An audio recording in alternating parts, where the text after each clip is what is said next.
The Secret Garden, Frances Hodgson Burnett, the chapter 9, Strangest House.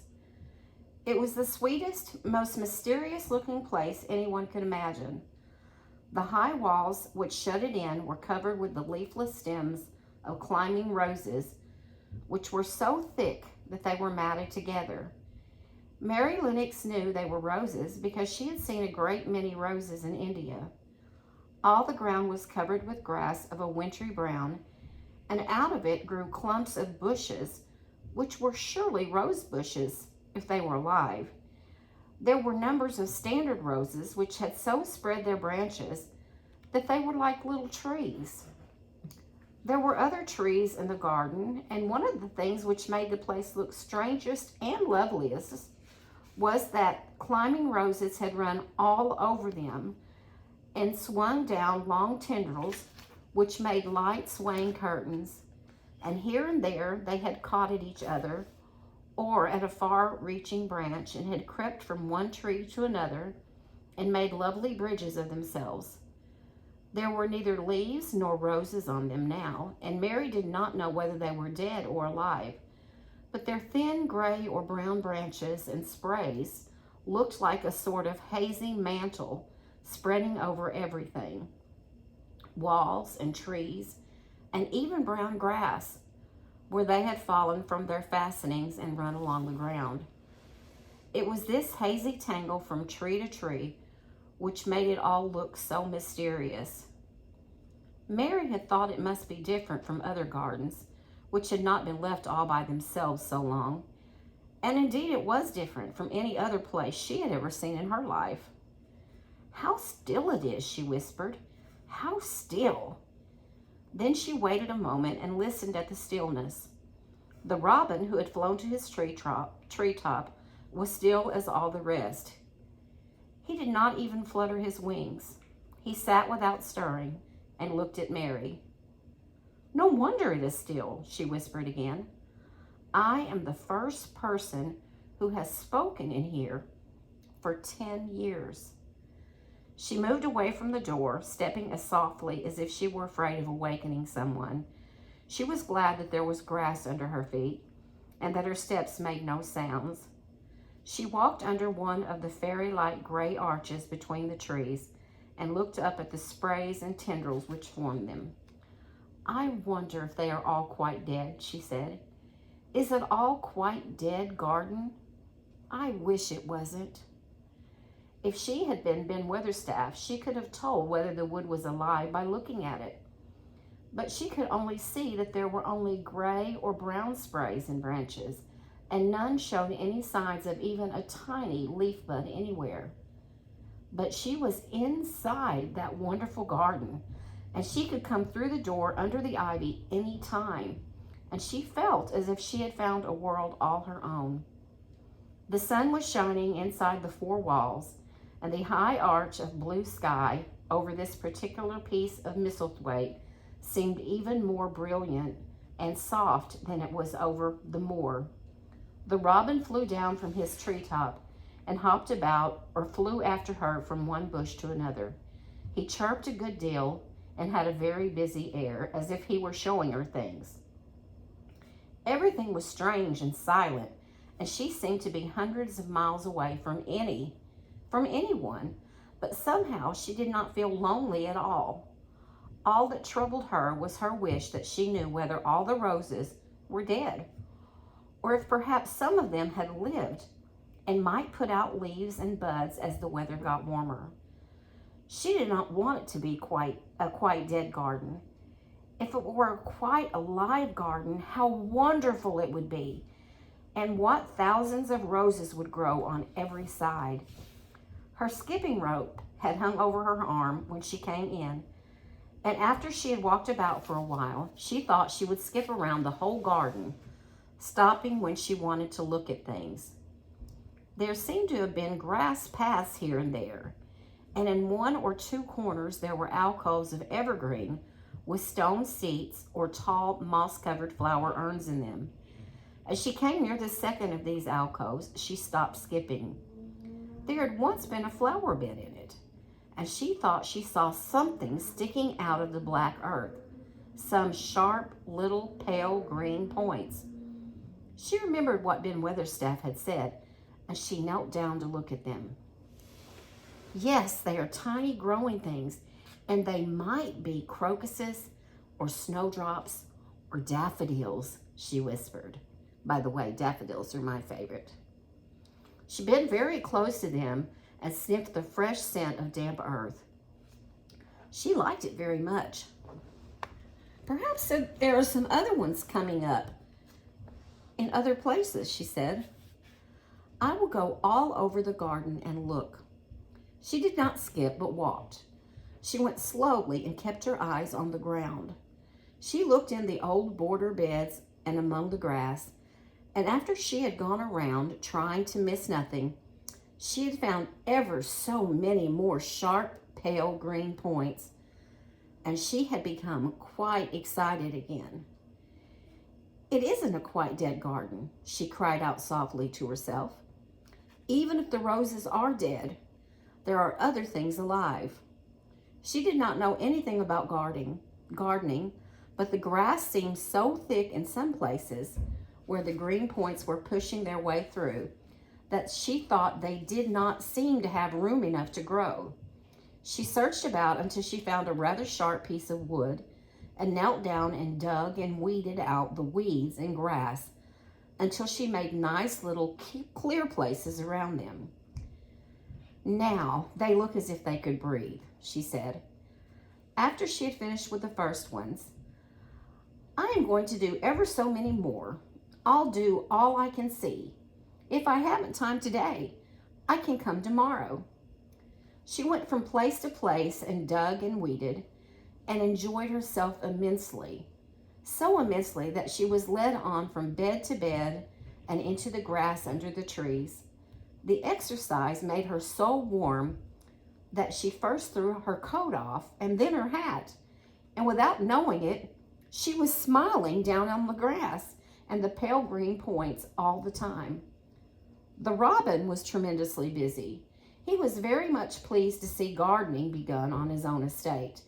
He had often wondered at Ben Weatherstaff, where gardening is done, all sorts of delightful things to eat are turned up with the soil. Now here was this new kind of creature who was not half Ben's size, and yet had the sense to come into his garden and begin at once. Mistress Mary worked in her garden until it was time to go to her midday dinner. In fact, she was rather late in remembering, and when she put on her coat and hat and picked up her skipping rope, she could not believe that she had been working 2 or 3 hours. She had been actually happy all that time, and dozens of the tiny pale green points were to be seen in cleared places, looking twice as cheerful as they had looked before when the grass and weeds had been smothering them. I shall come back this afternoon, she said, looking all around at her new kingdom and speaking to the trees and the rose bushes as if they understood her.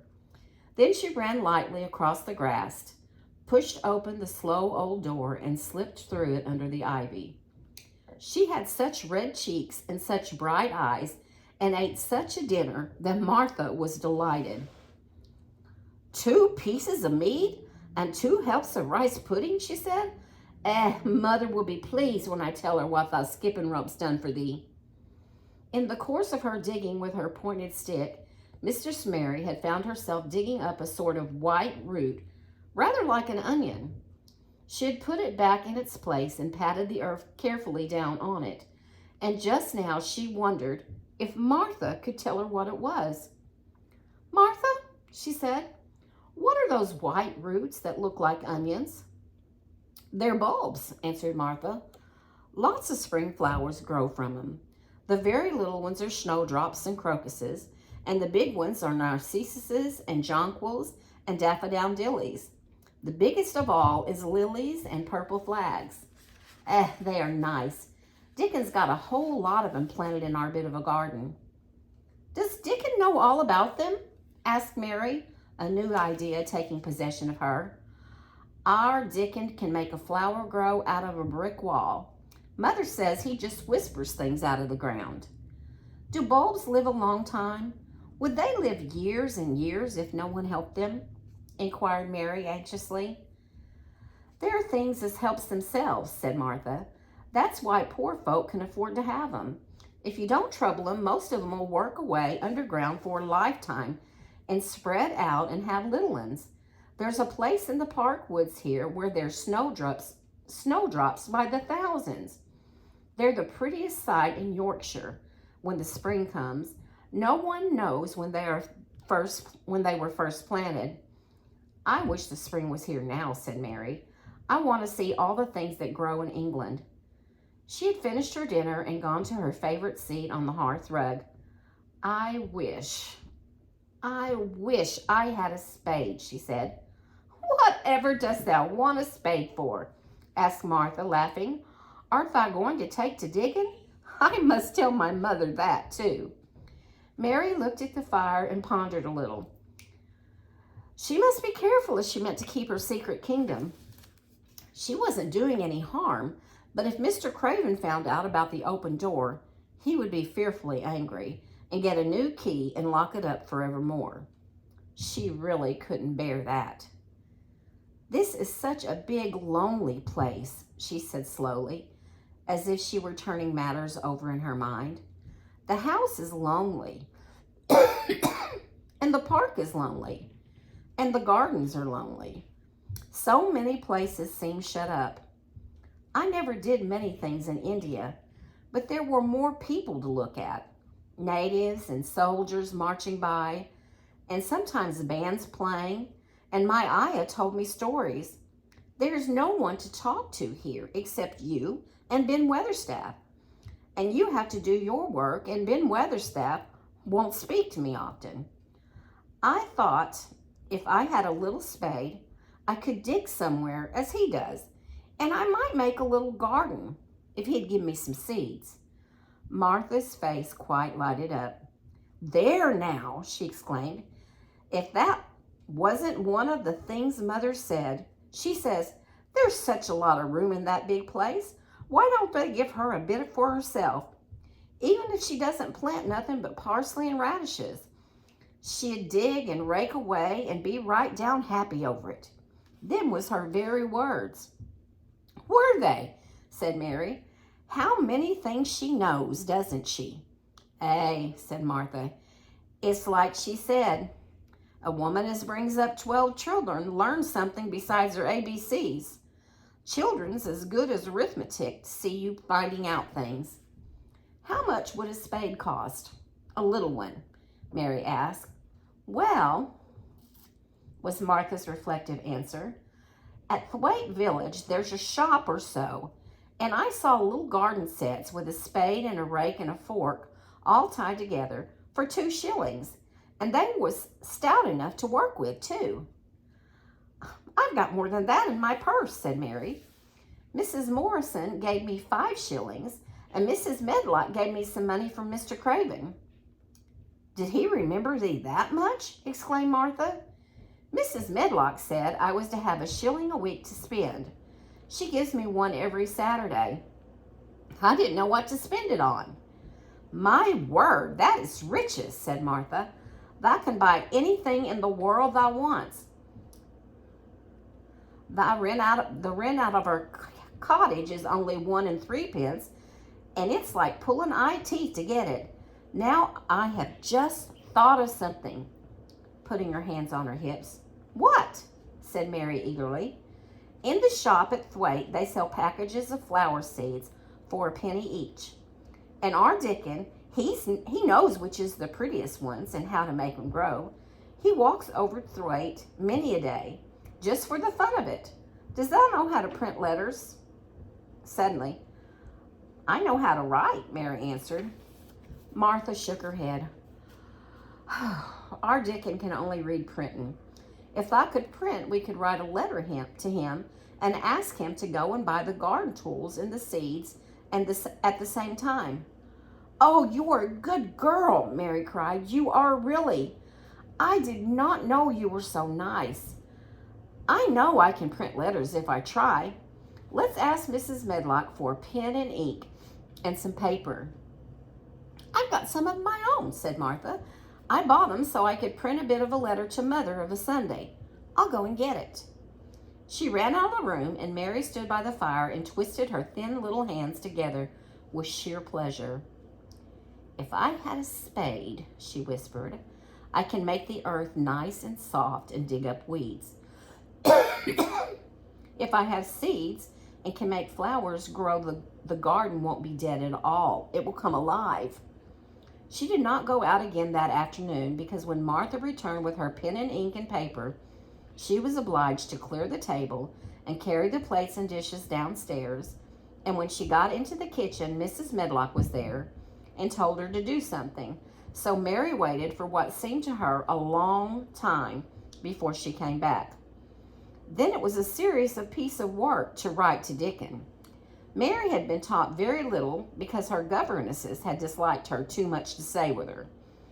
She could not spell particularly well, but she found that she could print letters when she tried. This was the letter Martha dictated to her.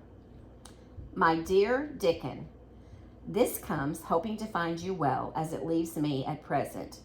Miss Mary has plenty of money, and will you go to Thwaite and buy her some flower seeds and a set of garden tools to make a flower bed? Pick the prettiest ones and easy to grow because she has never done it before and lived in India, which is different. Give my love to Mother and every one of you.